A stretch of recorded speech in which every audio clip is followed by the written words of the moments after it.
Before Razor has a few words for all of you, and I know he's looking forward to it, we want to please have you turn your attention to the video board for a special tribute to Rob's career.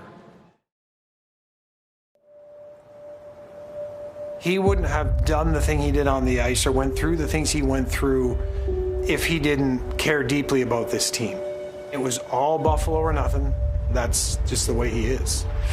Back it comes. Here's a chance now where Ray scores! Rob Ray in his first shift on the ice in his first game in the National Hockey League. Rob Ray scored, 40 goals in his career, and he probably never got a loud ovation compared to his fight. On most nights, Rob was the toughest guy in the ice. Oh, here they go! Ray and Domi firing punches away! Loaded with the right! Ray dropped him! Ray smoked him! Ray with the coup de grace! Holy mackerel! It's not an easy job. It's a very, very hard job, and Razor was very good at it. He knew when to fight. You know, over the bench comes in 32. He got on the ice, and all of a sudden you saw the helmet go down almost to like right above his eyebrows, and the gloves would go off. Jersey comes off, throwing bombs at guys. He's always, after fights, just fist bumping. He was definitely ahead of the curve and looking for an advantage in the fights he was getting in. The Rob Ray rule, the opposition was tired of fighting this really tough guy who was shirtless, and you can't hold on. And the odd would shake, the building would shake. I mean, every time he dropped the gloves and he could feel the fans, it's like, he was a 7-foot-tall, giant out there. And then he was the last one to come out because he was the one obviously getting stitches, and I was always coming down going, waiting to see what he looked like. He knew when the game was not going the right way for us emotionally, he'd change it with a fight or a hit or just trying to instill some intimidation in the game. It wasn't a matter of necessarily winning the battle. It was showing up for the scrap, and he did that. That's the sign of an unbelievable teammate. Razor wasn't the biggest of guys, but he gave everything he had to protect his teammates. That's not an easy job. It's a bit of a weight, actually. So to do it, you have to find a spot inside you that really cares, because you can't fake that. After hockey, all I could think of is what's he going to do, because that's all he knew. Doing the broadcasting, he was still doing everything he loved. He was still there with all the guys. He never left. But this guy who just laid everything on the line for the Buffalo Sabres, if there's a game night, he wants to be involved. And as an addition to our intermission, you will find somebody else I outlasted in Rob Ray. Welcome aboard, Razor. Definitely RJ was the one who got him to do the broadcasting. Their friendship was unbelievable. He loved them, absolutely loved them.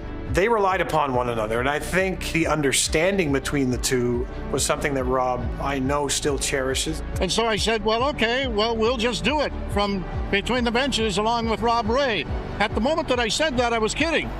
I'm not anymore. That's where we're going to be, and we're going to be here all night long. You got company, partner. Could you ever imagine him not being a part of the Buffalo Sabres? No, I can't. That's what everything is the Sabres to him.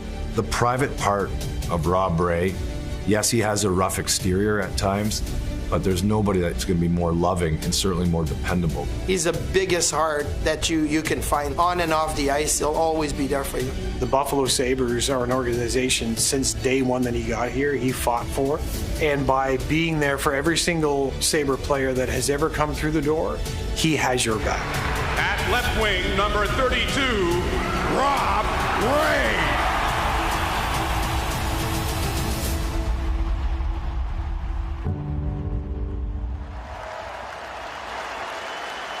Ladies and gentlemen, Rob Ray.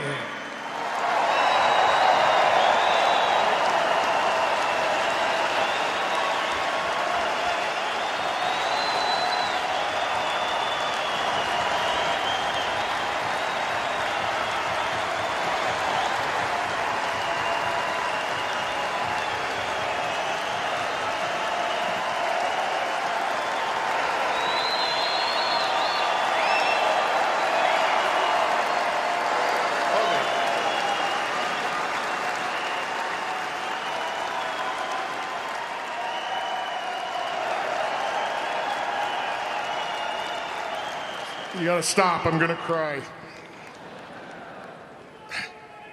I came to this town, I didn't need glasses, I was in shape, I had hair.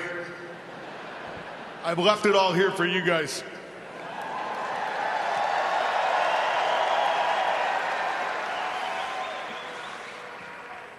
Well, first of all, Brad, thanks for the introduction. I never thought you could speak so elegant. And after listening to you on the radio today with Duffer and Marty, you lied the whole time. You never beat me up. I never got stitches. And I'm glad that Gordy and I put that X-Lax on your cheesecake in Hartford and you couldn't play the next night. So I was going to apologize tonight, but no. Dan, thanks for doing the emceeing. My suggestion is just keep working at it. You might be able to make a career out of this. I'd like to thank all the Hall of Famers that are here. My teammates are here to share this night. And to the Sabres Hall of Fame committee for this incredible honor. I also want to thank the Knox brothers, Mr. Regas, Tom Golisano, and of course Terry and Kim. All the owners of this franchise who brought and kept hockey in this great city.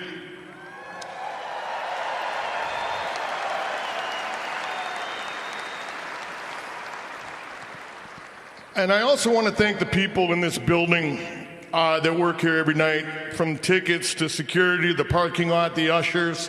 Every one of you people here make it so pleasant to come here every night and just make it a great place. And I know you guys don't get the recognition, but thank you for everything that you guys do in this building.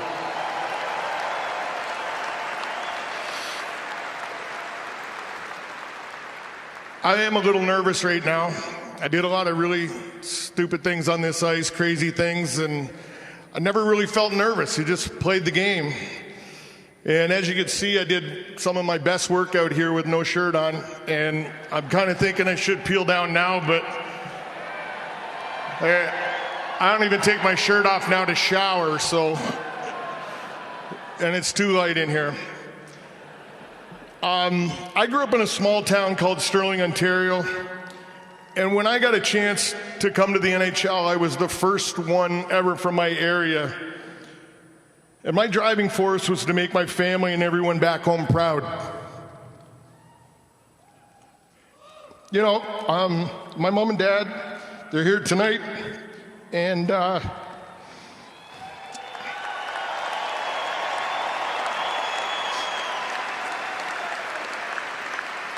I just want to thank you guys for the love and support you've given me over the years. You gave up a lot for my success, as every parent does for their kids. And I just wouldn't have been able to do it without you. And I just want to say thank you, and I love you guys.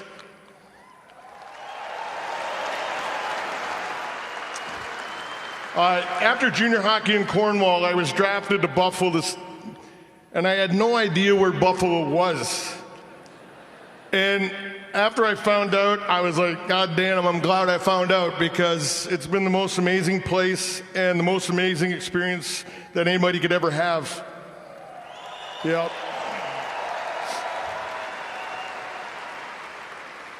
After my first camp, I was sent to Rochester, and the head coach was John Van Boxmeer.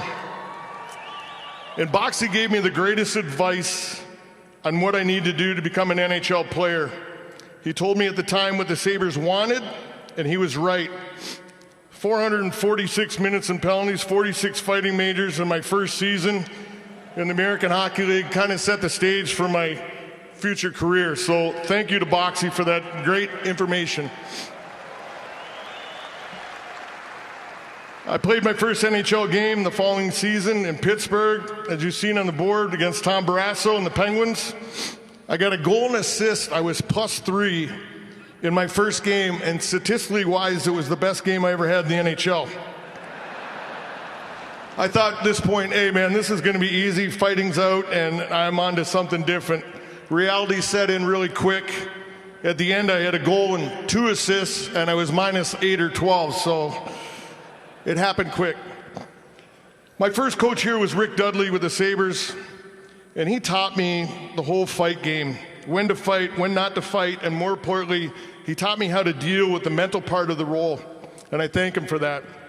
Next, John Muckler.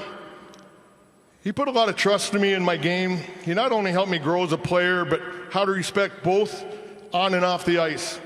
Mux came in when he was first day and he says, look, I treat superstars like superstars, and the rest of you just be lucky you're here. I looked at the stat sheet, I walked over to him and I said, Mux, I'm happy to be here. Ted Nolan. Teddy, I love this guy. He made everybody feel so important. He respected everybody. He got the best out of his players. We didn't always win, but they always knew they were in a game. And when he was coach, we were considered the hardest working team in hockey, and that was a big title to carry. Lindy, ha.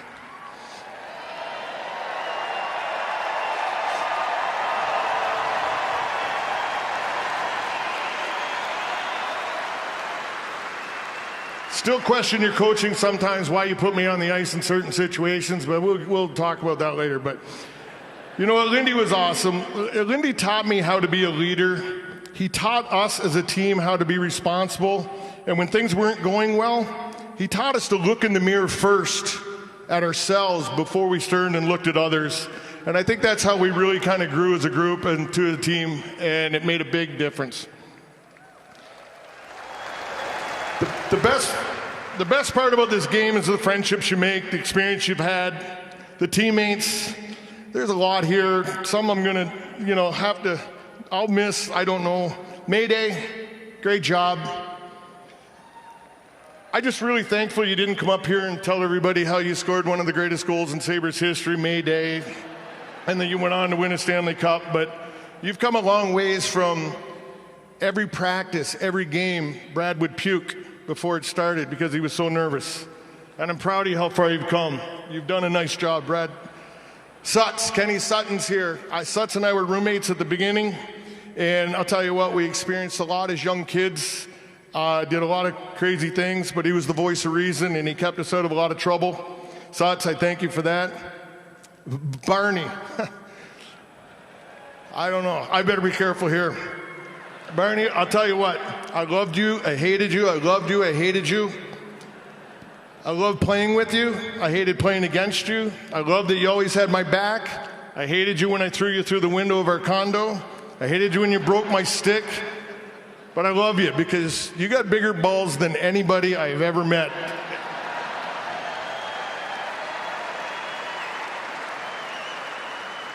Gordie Donnelly, a big influence in my life.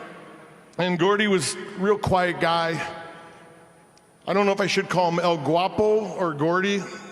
I'm not going to get into that one. But Gordie was the guy that always had a way of putting things in perspective. Brad talked about that Quebec game. And I said to Gordie after, and I said, was that the craziest thing you ever said or seen? And he goes, no. I'm like, what? He goes, same building. Somebody brought in a brand sack with some piglets in it. They threw it over the glass partway through the game. The pigs started running all over the ice, pooping all over the ice. He goes, that's the craziest thing I've ever seen. So thanks for putting things into perspective, Gordie. Donald Audette. Spent a lot of years with Donald, and he was the toughest little prick I ever played with. One night in Minnesota, he got hit, and he blew out his shoulder and his knee in one hit. And he bounced back to be better than ever after that. And I had a lot of respect for him, but he was that guy. He put some phrases into hockey. I had my man. I touched that puck last. So thanks, Donald. It meant a lot. All these guys have become lifelong friends, and the memories that we created over the years, that's what the game's all about. It's not the games, it's not how many goals you get, it's the friendships you make at the end of it, and that's what's so important. I'd like to thank again all the alumni here. It's been an honor to get to know you over the years and work with you. We have probably the best alumni in the NHL, and it's all because of you guys and the support that we get. Yeah. To the current players, my advice is appreciate, respect the opportunity you're getting because it goes quick. Embrace playing here in Buffalo. The city deserves it, and have fun. And I think that's the most important thing I could pass on to you guys.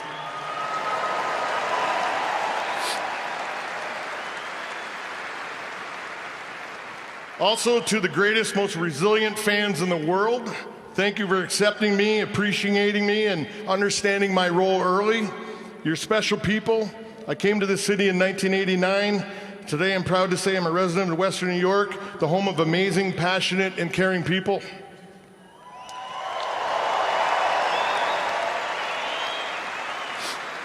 I started my second career in television, and I was lucky enough to have the great Rick Jeanneret as a mentor.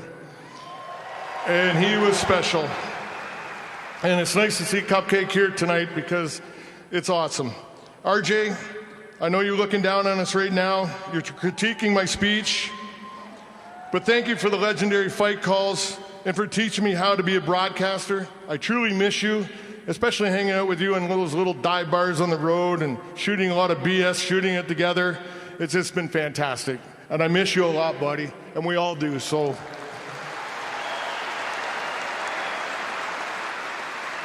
I got to say a quick one to Joe Pinter, too. What RDA didn't teach me about broadcasting that he didn't think I needed to know, Joe Pinter did, and I thank you a lot for that, Joe. You've done a big friend, and you've done a lot for me over the years. Rip Simonik. I just want to thank you for all the talks when I needed it. You're a brother, you're a father, you're a friend to every guy that's ever played here. You're a special man. And especially my buddies that used to come in from home all the time and you'd get them out of jail. They thank you very much as well. George Babcock, I hope you realize how important you are and how much you mean to this team. Don't ever change. But there is one thing. I am sorry for that night, the first time we had to use the tie down and it didn't work. And I went in the room and I beat you up because I was mad. I'm sorry for that, man. I totally apologize for that. Look, hockey's humbling, life's humbling, but I look at it that I won. I won life. I was able to fulfill a dream of playing in the NHL, and best of all, I met the greatest wife a man could have, and in turn, she gave me the two greatest kids I could ever ask for.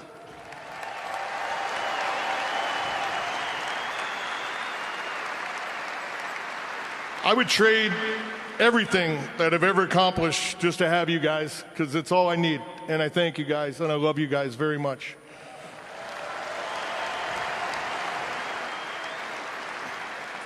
You know, and just closing here, I hope I made my parents, family, and friends back home proud. Now I have another family, another hometown, and I hope to make them proud too. So many things went way in my life and in my career for a guy that really wasn't that good. It's hard to believe I've been in this organization for 37 years. And in those nights when I was coming off the ice and it was blood coming out of your face somewhere, that wasn't red, that was blue and gold. And that's the way I look at it.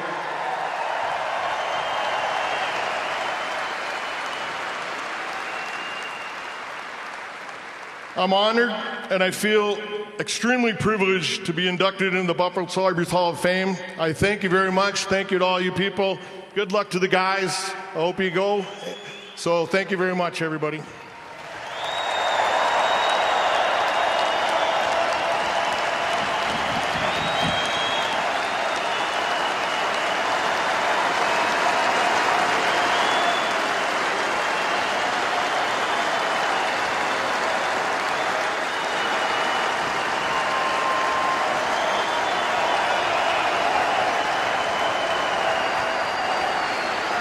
And now, Buffalo, what do you say we make this official? The Hall of Fame sword is the official symbol of a player's enshrinement. Here to present Razor with his sword and welcome him to this illustrious club is our most recent inductee, Ryan Miller.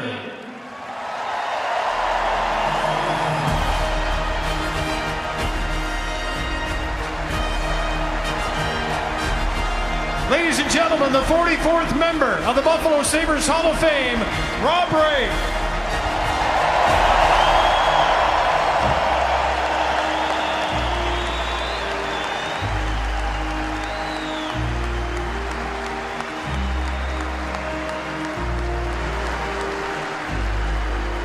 Thank you, everybody, for being part of our special ceremony. We will continue to celebrate Razor's career all night long. Got a game plan tonight. Go Sabres!